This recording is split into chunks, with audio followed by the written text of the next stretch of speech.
हिमाचल के पूर्व मुख्यमंत्री जयराम ठाकुर ने कांग्रेस पर साधा निशाना। जयपुर में पत्रकारों से बातचीत में कहा कि कांग्रेस देती है झूठ की गारंटी। हिमाचल में भी दी थी गारंटी। हिमाचल में कांग्रेस की सरकार बने हो गए हैं 11 महीने, अभी तक वहाँ महिलाओं को नहीं मिल रही पेंशन। बिजली फ्री की गारंटी भी नहीं हुई पूरी। सेब की कीमत किसान को तय करने की कही थी बात, लेकिन वो भी नहीं हुआ पूरा। गोबर 2 रुपए किलो खरीदने की गारंटी में भी नहीं हुआ काम। 1 किलो गोबर की भी सरकार ने नहीं खरीदा। यहाँ भी गोबर खरीद की सरकार ने दी थी गारंटी। छत्तीसगढ़ में तो गोबर घोटाला हुआ है, बहुत बड़ा मुद्दा है। 80 रुपए किलो दूध खरीदने की कह रही है बात, जो भी नहीं हुई पूरी। बल्कि वहाँ दूध की कीमतों में आ गई गिरावट। ओपीएस को लेकर कहा था सरकार बनने के बाद पहले कैबिनेट की बैठक में इसे लागू करेंगे। बीते 1 साल में कई कैबिनेट बैठक हो गई, लेकिन इनके द्वारा दी गई गारंटियों में अभी तक नहीं आई कोई स्पष्टता। अभी तक भी गारंटी नहीं हुई पूरी। कांग्रेस जो कहती है वो करती है। झूठ बोलकर हिमाचल में कांग्रेस ने सत्ता की हासिल। 508 करोड़ रुपए का जिसका जिक्र करने की मैं आवश्यकता बहुत ज्यादा महसूस नहीं कर, वो बड़े ऐसे में परेशानी के दौर में से गुजर रहे हैं। उन्होंने आपके सामने बात कही होगी, क्योंकि ये हिमाचल प्रदेश के उस वक्त के इंचार्ज थे चुनाव के, और सारी व्यवस्थाओं का इंतजाम करने का जिम्मा इनका था। गहलोत जी को गुजरात के लिए भेजा गया था वो सारी व्यवस्थाओं को करने के लिए। उसमें कोई तफसील में जाने की आवश्यकता नहीं। और उन्होंने कहा कि 300 यूनिट हिमाचल प्रदेश में हम बिजली फ्री देंगे। आज 1 साल हिमाचल प्रदेश में कांग्रेस की सरकार को हुआ, 1 यूनिट भी बिजली फ्री नहीं।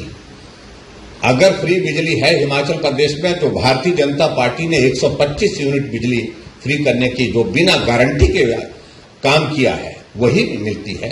इसके अलावा कांग्रेस ने सरकार में आने के पश्चात उल्टा बिजली की दरों में बहुत बड़ी बढ़ोतरी की है। दूसरा झूठ ये, और आगे बढ़कर के हम आगे बात कहें, और उसी तरह से एक और आपने देखा होगा, छत्तीसगढ़ के मुख्यमंत्री को हिमाचल प्रदेश के उस वक्त के चुनाव के प्रभारी भी थे। उन्होंने एक और भी बात कही जो आपने सुनी भी होगी, जिसको हमने विशेष तौर से आपको सुनाने के लिए, जो वादे इस तरह के लोग करते हैं और उसके बाद पूरा नहीं करते हैं।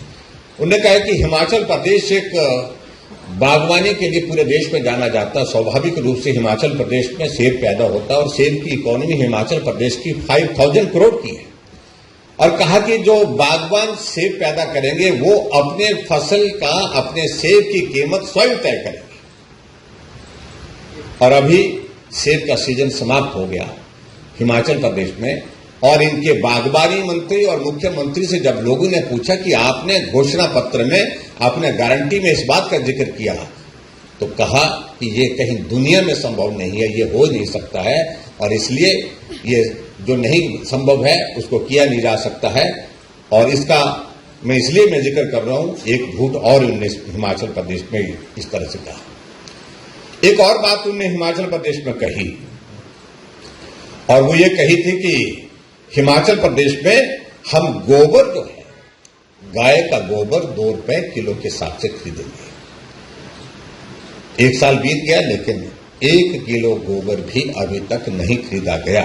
और मैं छत्तीसगढ़ गया तो वहां पर तो गोबर घोटाला एक बहुत बड़ा चुनाव का मुद्दा बना हुआ है, क्योंकि छत्तीसगढ़ के मुख्यमंत्री ने शायद पहली बार अपने प्रदेश में शुरू की, सबसे पहले शुरुआत वहां से की।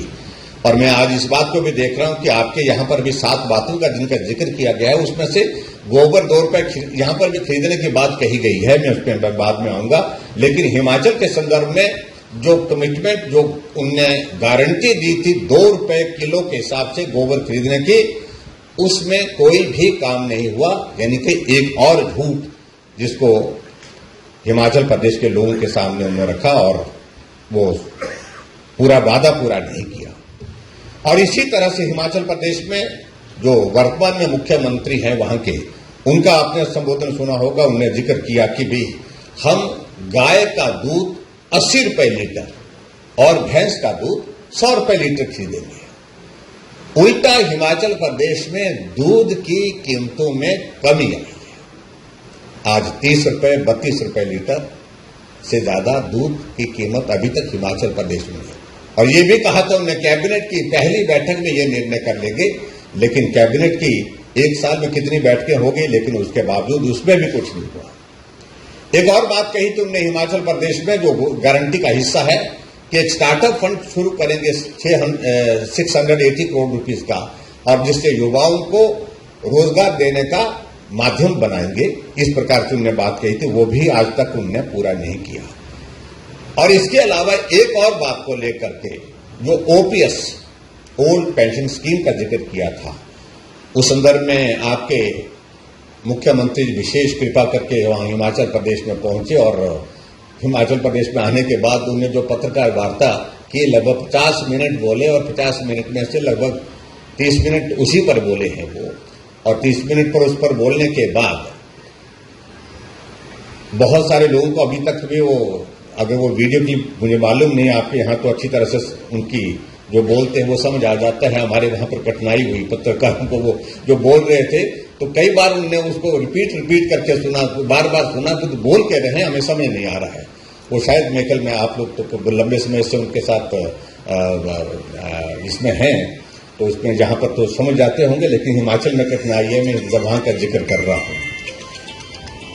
तो मैं ये बात कह रहा हूं कि हिमाचल प्रदेश में ओपीएस के मामले को लेकर के अभी तक भी स्पष्टता नहीं है। अभी तक लागू करने की बात कही है, ऑप्शंस मांगी गई हैं, लेकिन उसके बावजूद भी अभी तक ओपीएस 1 साल में लागू नहीं है। जबकि कहा था कैबिनेट की पहली बैठक में ओपीएस लागू करेंगे, लेकिन अभी तक 1 साल बीतने के बावजूद भी एक भी बेनिफिशियरी ओपीएस का नहीं हो पाया है। ये मैं सारी चीजों को लेकर के आपके सामने कह रहा हूं। मित्रों, मैं आज आप सबके बीच में आगे बढ़कर के अगर मैं राजस्थान की अगर बात कहूं, यहां पर अभी तक मुझे मालूम नहीं, शायद इनके कोई गारंटी पत्र जो है जो अभी वो शुरू नहीं हुआ है, लेकिन मुझे जानकारी मिली है कि कांग्रेस की गारंटी कार्ड जो है वो 7 गारंटी इन्होंने दी है और उनमें विशेष तौर से वही जिक्र है, प्रमुख रूप से वो जिक्र है। और उसमें कुछ वादे तो पुराने वादे हैं जो पिछली बार जो चुनाव के दिनों में किए थे। कहा था राजस्थान में कहा था कि किसानों का कर्ज माफ करेंगे, और राहुल गांधी जी की जो पहली आपने क्लिपिंग देखी होगी, वीडियो क्लिपिंग, उस पर जिक्र किया होंगे और गिनती 1 2 3 4 करके इस तरह से 10 तक गिन करके कि 10 दिन के अंदर पूरा करेंगे, ये बात कही थी। लेकिन मैं आप सबके ध्यान में लाना चाहूंगा कि 5 सालों में अभी तक जो है 5% किसानों का भी कर्ज माफ नहीं किया गया। यानी कि जो बोला गया था वो झूठ बोला गया, और उल्टा ये स्थिति हो गई कि लगभग 20,000 से ज्यादा किसानों की जमीन की नीलामी हो गई। दर्जनों किसानों ने आत्महत्या कर दी। ये राजस्थान की हकीकत है, और जिसको मैं आप सबके सामने इतना ही कह करके कि जो बात पिछले चुनाव में कही थी, जब 5 साल में पूरी नहीं हो पाई, आने वाले समय में जो वादे ये कर रहे हैं वो किस प्रकार से पूरी होगी, इस बात को लेकर